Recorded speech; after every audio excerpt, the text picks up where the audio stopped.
अस्सलामुअलैकुम दोस्तों, खुशामदीद है मेरे चैनल जॉब वर्ल्ड पीके में। आज हम बात करेंगे मीज़ान की जो जॉब्स आई है उसके लिए अप्लाई कैसे कर सकते हैं, कौन कौन कर सकते हैं, क्या एलिजिबिलिटी दरकार है और आपकी क्या क्या जॉब्स होंगी और आपको क्या क्या बेनिफिट्स मिलने वाली है। साथ ही सैलरी का तो एग्जैक्ट मैं बता नहीं सकता हूँ, लेकिन बाकी पैकेजेस उन्होंने बताई है तो उनका मैं आपको फ़ायदे बताता हूँ कि वो कौन कौन सी हैं। सबसे पहले एक इनकी लिंक पर जाते हैं कैरियर्स में, और ये मैं आपको पोस्ट में भी बता देता हूँ, कमेंट बॉक्स में भी मैं आपके पास शेयर करूँगा। और इनको ये अवार्ड भी मिला है। और बाकी जो है यहाँ पर अगर आप देखें नीचे, तो हम लोग इस चीज़ के लिए अप्लाई करने वाले हैं।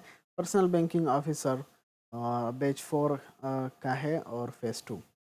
तो इसके लिए जैसे स्टार्ट में इन्होंने कहा है कि ये इस्लामिक कमर्शियल बैंक है मीज़ान, और 980 ब्रांचेस है एंड 320 सिटीज़ में है। अगर आपकी किस्मत अच्छी हुई तो अपने शहर में भी आपकी जॉब लग सकती है, अगर वहाँ पर ब्रांच हुआ और उनको ज़रूरत हुई इस तरह के लोगों की। मिनिमम आपके पास 16 इयर्स ऑफ एजुकेशन होना चाहिए, फाइनेंस में आपके ने या फिर कॉमर्स, मार्केटिंग एंड इकोनॉमिक्स में, इनमें से किसी में भी अगर आपने मेजर्स की हो तो आपको वो अप्लाई कर सकते हैं। आपकी एज लिमिट जो होगी 26 होनी चाहिए 30 सितंबर को। एंड 2 इयर्स एज रिलैक्सेशन उनको मिलेगी मिलेगी जिन्होंने दरस निज़ामी या फिर शहादत आलमिया कंप्लीट की हो, और या फिर हाफिज़ कुरान हो या फिर डिफरेंटली एबल्ड पर्सनस हो, तो उनको 2 इयर्स एज रिलैक्सेशन मिलेगी। फिर आपके लिए जो रिक्वायर्ड स्किल है, रिक्वायर्ड स्किल्स में सिर्फ यही कहा गया है कि आपकी प्रेजेंटेशन स्किल्स अच्छी होनी चाहिए एंड आपके पास एक अच्छा कम्युनिकेशन एंड ड्रेसिंग सेंस वगैरह अच्छा होना चाहिए, या फिर वर्क। तो मोस्टली अगर आपकी कम्युनिकेशन अच्छी हो एंड आप ख़ुद को एक अच्छे तरीके से प्रेजेंट करना जानते हो, अपने स्किल्स बता सकते हो किसी बंदे को, तो यही इनको चाहिए। एंड इस ज़्यादातर इनका फोकस यही होगा कि आप उनके कस्टमर्स को खुश रखें। अगर वो कोई कॉल पर बात करते हैं, कोई मसला बताते हैं, तो आप उनको एक अच्छे तरीके से उनका मसला हल कर सकते हैं, या उनसे ऐसी बातें करें जिससे वो नाराज़ ना हो, और वो उनको बैंक पसंद आ जाए एंड लॉन्ग टर्म के लिए वो बन जाए। जैसे यहाँ पर कहा गया है कि एग्जिस्टिंग कस्टमर्स को भी खुश रखें, न्यू कस्टमर्स भी लाए, एक अच्छी खासी सेल्स करे, तो ये आपकी जॉब्स है बाकी। एंड इनका माइंड सेट और रिक्वायर पर्सनैलिटी ट्रेट ये होनी चाहिए कि आपका माइंड सेट इस्लामिक बैंकिंग की तरफ होना चाहिए, सेल्स वगैरह अच्छी कर सकते हो एंड प्रेजेंटेबल पर्सनैलिटी हो आप, एक अच्छी खासी पर्सनैलिटी हो आप।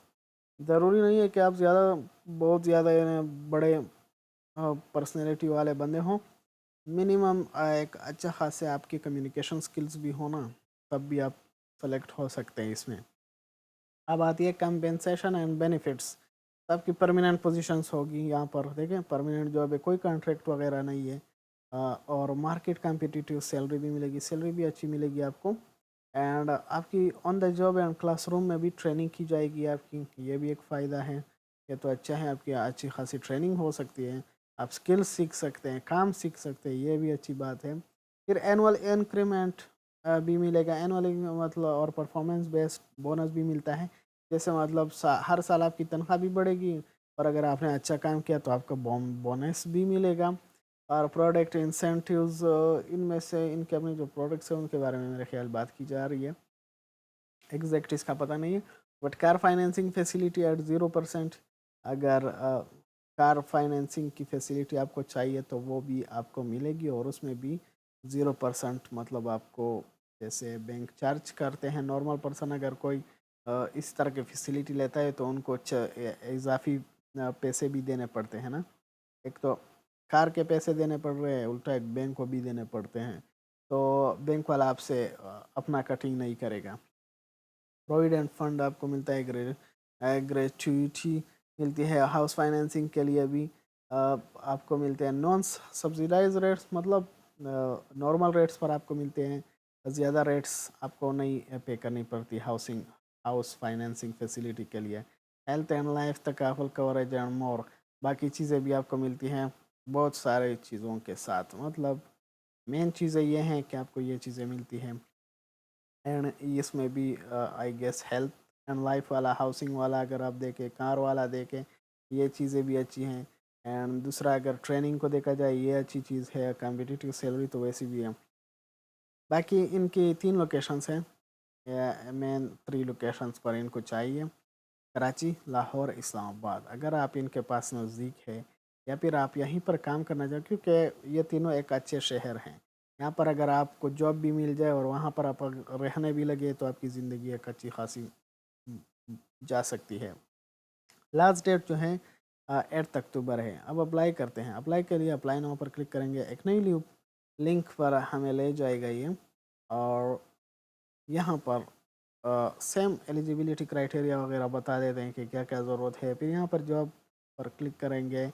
ईमेल एड्रेस कोई सा भी दे देंगे। अब मैंने ये ईमेल एड्रेस दे दिया। ओह गॉड।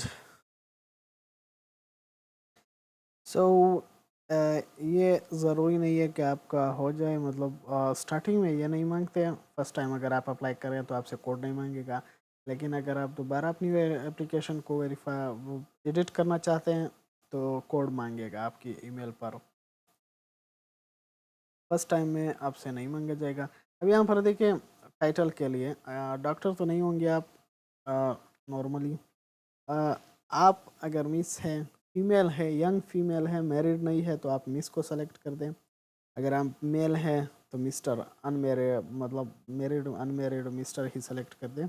मिसिज जो मैरिड फीमेल्स हैं अपने अपने हस्बैंड का नाम देना चाहती हैं अपने नेम के बजाय, तो वो यहाँ पर मिसिज भी लिख सकते हैं। एंड मिस जो कि मैरिड फीमेल्स है वो इस तरह लिख सकते हैं। सो हम लोग मैरिड फीमेल मोस्टली नहीं होंगी। यहाँ पर मेस्टर लिखेंगे एंड यहाँ पर अपना फर्स्ट नेम लिख सकते हैं आप लोग। जैसे मैं लिख दूँ फैसल। अगर आपकी मिडिल नेम है तो मिडिल नेम लिख दें, अगर नहीं है तो फिर लास्ट नेम ही लिख दें। या सपोज फैसल जावेद कर दिया मैंने। फादर नेम के ऑन कर दिया। देन ये ईमेल जो होगा, आपने जो भी ईमेल एक बार दे दिया वही ईमेल आपका लॉक हो जाएगा। आपको उसको एडिट नहीं कर सकते हैं। आपने दोबारा यहाँ पर री इंटर करना होगा अपना ईमेल, सेम वाला ये लिख दिया। उसके बाद फ़ोन नंबर लिख दें। अब ये मैंने एक मिक्स्ड लिखे हुए हैं। और उसके बाद अगर आपका कोई दूसरा कॉन्टेक्ट नंबर ऐड करना चाहते हैं तो वो भी यहाँ पर लिख दें। उसके बाद आप अपनी इंफॉर्मेशन देंगे कि आप मेल है फीमेल है। वेल इसी से पता चल जाता है, लेकिन इन्होंने फिर भी मांगा है तो मेल सेलेक्ट कर दिया। मैरिड अनमेरिड लिख दें। जो भी आपका होगा वही सेलेक्ट करना होगा आपने।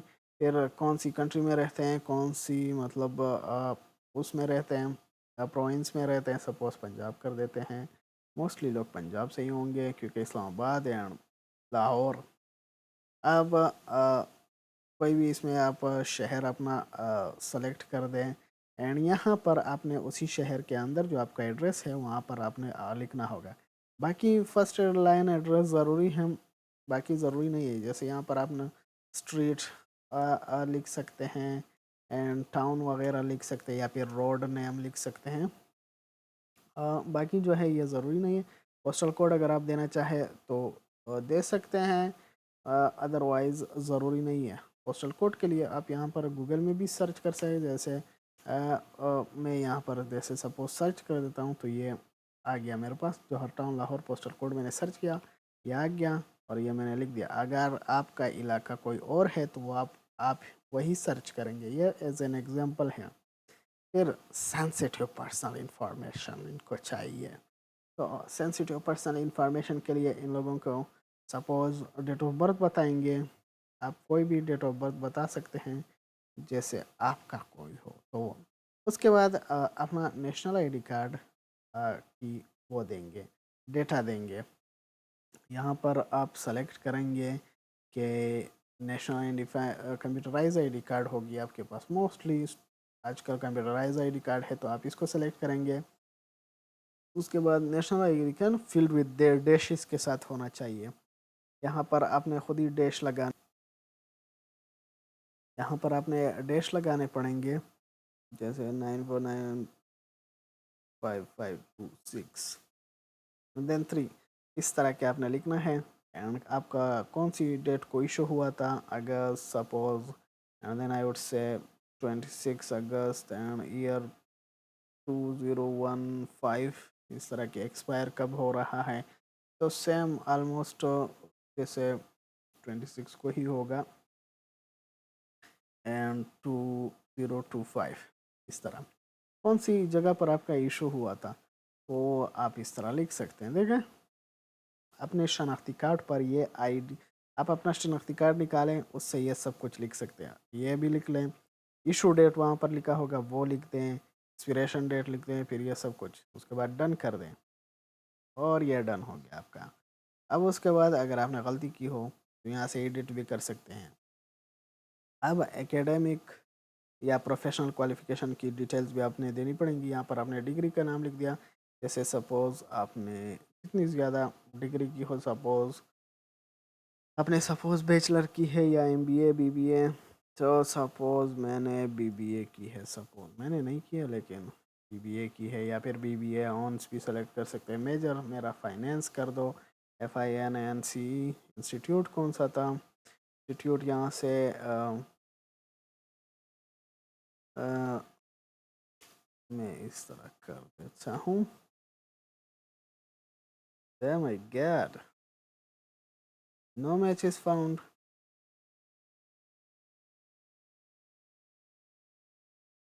ओके इनके पास सपोज कोई भी अगर आपकी यूनिवर्सिटी हो तो लम्स कर देता। लम्स का शॉर्टकट होगा लम्स लाहौर, जैसे ये मैंने एग्जांपल के तौर पर ले ली। और उसमें कौन सी तारीख को ज्वाइन किया था वो लिखेंगे, और कौन सी तारीख को मेरी डिग्री आई थी तो वो लिखेंगे 2022। एजुकेशनल लेवल कौन सा था, ये आप यहाँ से कर सकते हैं ग्रेजुएशन। देखो मास्टर्स जो होता है वो मेरे ख्याल से एमफिल के तौर पर, यहाँ कहीं जगहों पर एमफिल के तौर पर लिया जाता है। तो कहीं पे कंट्री कौन सी थी आपकी, पाकिस्तान। सिटी स्टेट वो पंजाब। सिटी लाहौर।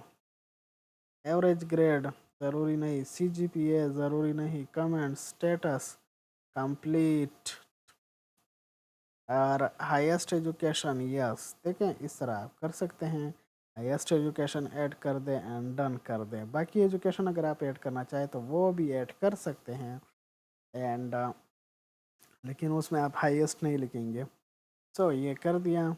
अब उसके बाद वर्क एक्सपीरियंस यहाँ पर आप ऐड कर सकते हैं अगर आपने ऐड करना हो। कोई भी अगर आपने काम किया हो इससे पहले स्पेशली बैंक से रिलेटेड तो उसको ऐड करें। बाकी अगर नॉन बैंक रिलेटेड हो तो वो ज़रूरी नहीं है। यहाँ से देखें अब हाफिज़ कुरान है, आप तो यहाँ से यस सेलेक्ट कर दें। आपका कोई बंदा अगर MBL में मीज़ान बैंक में अगर काम कर रहा हो तो यस कर दे, वरना नो कीजिएगा। दरस निज़ामी नो कर दीजिएगा। डिसेबिलिटी अगर हो तो यस, अदरवाइज़ नो। और ये इसको ना करें। और अगर आपको पसंद है कि आप मार्केटिंग के इन लोगों से मीज़ान बैंक के आपको मैसेजेस आए तरह तरह के जैसे, तो आप इसको सेलेक्ट कर दें, अदरवाइज़ नो कर दें। यहाँ पर सबमिट करेंगे आपका वो सबमिट हो जाएगा। उम्मीद है आपको वीडियो पसंद आई होगी। कोई भी मसला हुआ तो आप पूछ सकते हैं। सब्सक्राइब करना ना भूलें।